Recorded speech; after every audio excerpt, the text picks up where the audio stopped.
আসবিগিল ওযুআ ওয়া খাল্লিল বাইনাল আসাবি', ওযুকে পরিপূর্ণভাবে করো। আর ওযুকে পরিপূর্ণভাবে করার একটি অন্যতম কাজ হলো আপনার আঙ্গুলের মাঝে কি করা, খেলাল করা। তিনি বলেছেন তোমরা আঙ্গুলের মাঝে খেলাল করবে, এক আঙ্গুলকে অন্য আঙ্গুলের মাঝে প্রবেশ করে পরিষ্কার করবে। এটা হলো হাতের আঙ্গুল।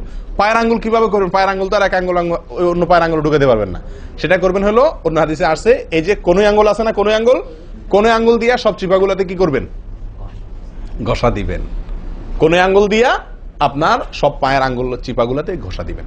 ভাই আমরা কজনে করি এই খেলার আমলটা বলুন তো? পায়ের আঙ্গুল কোন আঙ্গুল দিয়া পায়ের আঙ্গুলে চিপা খেলাল করা, হাতের আঙ্গুল খেলাল করা কজনে করি আমরা বলেন? তাহলে এই ভুলগুলো আমাদের অহরহ হচ্ছে না ভাই? আমরা কি জান্নাতে যেতে চাই না?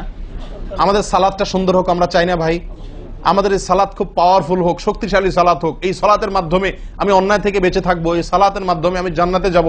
এই সালাত আমাকে খাঁটি মুসলিম বানাবে, এই সালাত আমাকে আল্লাহর কাছে প্রিয় বানাবে, এই সালাত কিয়ামতের দিন নূর হবে।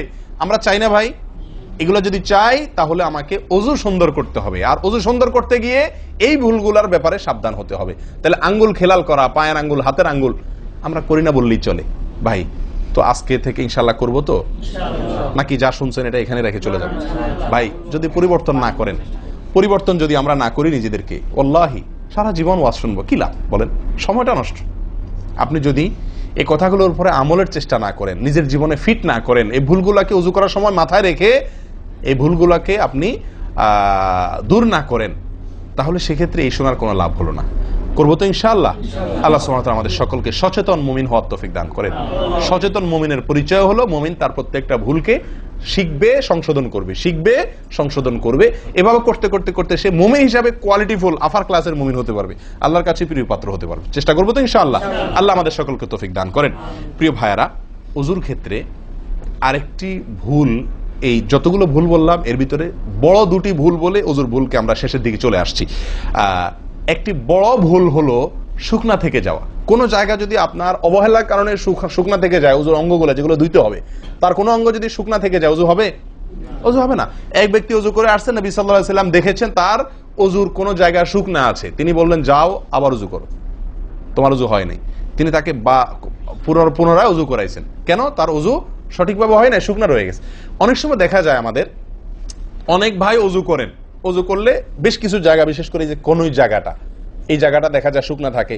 এই যে কানের লতির এই যে জায়গাটা, এখানে দেখা যায় একটু কি থাকে, শুকনা থাকে। কপালের দিকে দেখা যায় শুকনা থাকে। এই জায়গাগুলো অনেক সময় দেখা যায়, বহু লোককে দেখা যায় ওযু করে আসছে, এখানে শুকনা, এখানে শুকনা, পায়ের গোড়ালি, গিরা, এই জায়গাগুলোতে শুকনা। কারণ হলো ওই যে অবহেলা করে ওযু করছে, কোন রকম ওযু করছে, ওযুটা যেভাবে করা দরকার সেভাবে করে নাই।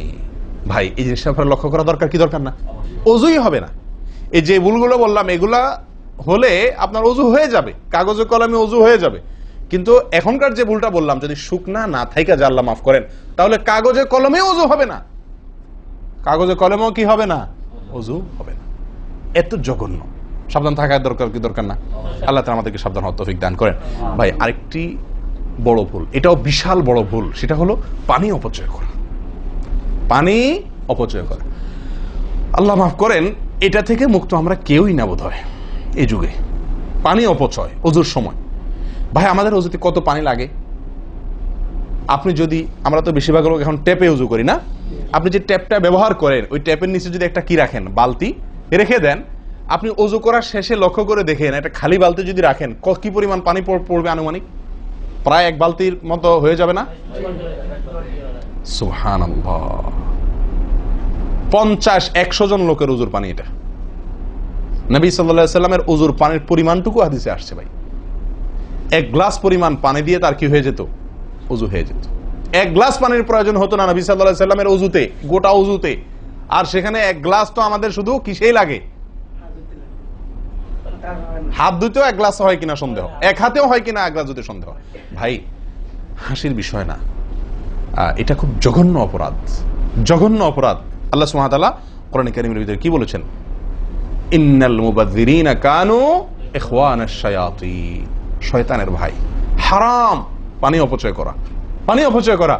সাহাবায়ে কেরাম জিজ্ঞেস করছেন, ইয়া রাসূলুল্লাহ, আমরা তো কেউ বলবো ভাই এই যে নির্দেশ নিষেধ এগুলো তো সাহাবীদের যুগে পানির টানাটানি ছিল, মরুভূমি এলাকার লোক ছিল, তখনকার বোধহয় সমস্যা।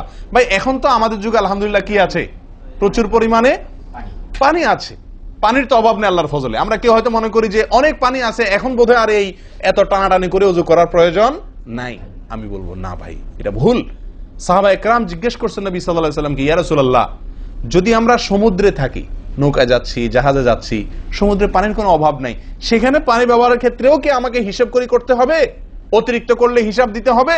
নবী সাল্লাল্লাহু আলাইহি ওয়াসাল্লাম হাবাচক উত্তর দিয়েছেন। ও ভাই, তাহলে বোঝা গেল যে পানি ট্যাঙ্কিতে আছে, আপনার লাইনে পানি আছে, এই জন্য আমি পানি অপচয় করার অনুমতি আমাকে শরীয়ত দেয় নাই। অতিরিক্ত পানি ব্যবহার করলে আমাকে হিসাব দিতে হবে। সবচেয়ে উত্তম, সবচেয়ে ভালো হয় ভাই, আপনি যদি সম্ভব হয় বদনা বা কোনো জগ ইত্যাদিতে, মগ ইত্যাদিতে আপনি ওযু করেন, সবচেয়ে ভালো।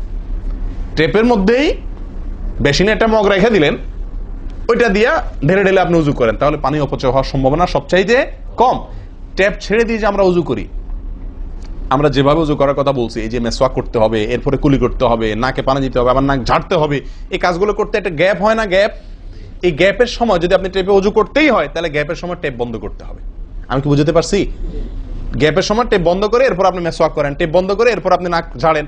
আপনি টেপের পানি পড়তেছে, এদিকে আপনি অন্য কাজ করতেছেন, তাহলে এটা অপচয়ের গুনাহ হয়ে যায়। ভাই, আমি ওযু করছি ইবাদত করার জন্য, ওযু করছি আল্লাহ সুবহানাহু ওয়া তাআলাকে সন্তুষ্ট করার জন্য, আবার কাজ যেটা করতেছি ওযুর মধ্যে পানি অপচয় করে, সেটা হলো শয়তানের ভাইয়ের কাজ, শয়তানের কাজ।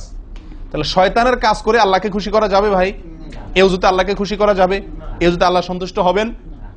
ওযু করলে নবী সাল্লাল্লাহু আলাইহি ওয়াসাল্লাম বলেছেন, দিনে 5 বার ওযু করলে, একটা মানুষ 5 বার গোসল করলে যেরকম তার শরীরে ময়লা থাকে না, একটা মানুষ দিনে 5 বার 5 ওয়াক্ত সালাতের জন্য ওযু করলে ওই লোকের অন্তরে বা ওই লোকের ভেতরে গুনাহ থাকে না, আল্লাহ তাকে গুনাহ থেকে পরিচ্ছন্ন করে দেন, পবিত্র করে দেন, ধুয়ে পরিষ্কার করে দেন 5 বার ওযু করার মাধ্যমে। ও ভাই, ওযু আমাকে পরিষ্কার করে দিবে, আমাকে পবিত্র করে দিবে, আমাকে পরিচ্ছন্ন করে দিবে, আমাকে সাফ করে দিবে। কখন? যদি ওযুটা আমি সুন্দরভাবে করি। আমার ওযুতে যদি এত বড় ভুল হয় যে পানি অপচয় করে আমি হারামে লিপ্ত হই, গুনাহে লিপ্ত হই, তাহলে আমার সে ওযু আমাকে পরিচ্ছন্ন করবে না, পবিত্র করবে না, সুন্দর করবে না, আল্লাহকে সন্তুষ্ট করা যাবে না। প্রিয় ভাইরা, আমি আবারও বলছি, এই ভুল থেকে আমরা কেউ মুক্ত নই। আল্লাহ মাফ করুক, ইল্লা মার রাহিমা রব্বি, হাতে গোনা 2-1 ছাড়া আমরা কেউ মুক্ত নই ভাই। ওযু করার সময় পানি অপচয়, আজকে টেপের যে কালচার, এই টেপ ছেড়ে আমাদের ওযু করা, এটা জঘন্য একটি ভুল। যদি টেপটা আমি ছেড়ে রাখি, হ্যাঁ, আপনি ওযু করছেন, বন্ধ করে নিচ্ছেন, আবার দরকার হচ্ছে চালাচ্ছেন, এটা হলে ঠিক আছে। আপনি যদি এটা করতে যান পাবলিক ওযুখানাতে, হয়তো পিছন থেকে কেউ আপনাকে তাড়া মারবে, আরে ভাই তাড়াতাড়ি করেন, দেরি করতেছেন, মারুক ভাই তাড়া, সে তাড়া মারুক, কিন্তু আপনার ওযুটা কি করতে হবে? আপনাকে কোয়ালিটিফুল ওযু করতে হবে। আল্লাহ তাআলা আমাদেরকে সেই ওযু করার তৌফিক দান করেন। ওযুর ক্ষেত্রে আরেকটা ভুল হলো ভাই, চাপাচাপি করে ওযু করা, ওযু ধরে রাখা, চাপাচাপি করে ওযু ধরে রাখা, এই ভুলটা প্রচুর পরিমাণ হয়, বিশেষ করে শীতের দিনে। গরমের দিনে আলহামদুলিল্লাহ ওয়াজ করার দরকার হয় না, মনে না মানে ওযু দরকার না হলে ওযু করি আমরা, ঠিক আছে না? বিশেষ করে মরুভূমি এলাকাতে, গরমের জায়গাতে। কিন্তু শীতের দিন আসলে সুবহানাল্লাহ, আসরের ওযুতে চেষ্টা করি টেনে টুনে এসা পর্যন্ত নিয়ে যাওয়ার জন্য, ঠিক না ঠিক? একটা চেষ্টা থাকে যে আসরের ওযুতে মাগরিব গেছে, যেহেতু পেশাবের বেগ আছে, বায়ুর বেগ আছে, বাথরুমের বেগ আছে, তো একটু চাইপা চুপা যদি ধরে রাখতে পারে, এসাটা হয়ে গেলে এসা বড় তার ওযু করা লাগলো না, খালাস, ওযু করাতে বেঁচে গেলাম ঠান্ডার দিনে, ঠিক না ঠিক? এই অলসতাটা আমরা অনেকে করি কি করি না? এটা উচিত না। ওযুর ক্ষেত্রে এটা একটা বড় ভুল। প্রথম কথা হলো, আপনি যদি পেশাবের বেগ থাকে, বায়ুর বেগ থাকে, আপনি সালাতে দাঁড়ালে সালাতে মনোযোগ সেভাবে হবে না। সালাতে যেরকম মনোযোগ দরকার, আল্লাহর সঙ্গে আপনার যেটা মানে বান্দার সঙ্গে গোলামের যে একটা বিনয় প্রকাশের ব্যাপার আছে, সেটা হবে না যদি আপনার কি থাকে, ওযুর মধ্যে ওই প্রেসার থাকে, পেশাব বা পায়খানার বেগ থাকে। ভাই, মানুষ যে কোনো কাজেই, ভালো কাজ মনোযোগ দিয়ে করতে হলে পেশাব পায়খানার বেগ থাকলে করা যায়? তাহলে আপনার সালাতের ভিতরে খুশু কিভাবে আসবে? আপনার সালাত, যে সালাত আপনাকে সফলতা এনে দিবে, যে সালাত আপনাকে জান্নাত পর্যন্ত নিয়ে যাবে, সেই সালাতের জন্য তো খুশু দরকার, আপনার মনোযোগ দরকার, আপনার স্থিরতা দরকার। স্থিরতা তো আসবে না যদি আপনার মন থাকে টয়লেটে, আপনি আছেন মসজিদে, দেহ আছে মসজিদে, মনটা আছে টয়লেটে, তাহলে তো এই সালাত পূর্ণাঙ্গ হবে না। এই জন্য ভাই, চাপা চাপি করে ওযু ধরে রাখা, এটা ওযুর ক্ষেত্রে আরেকটা বড় ভুল, এটা করা যাবে না।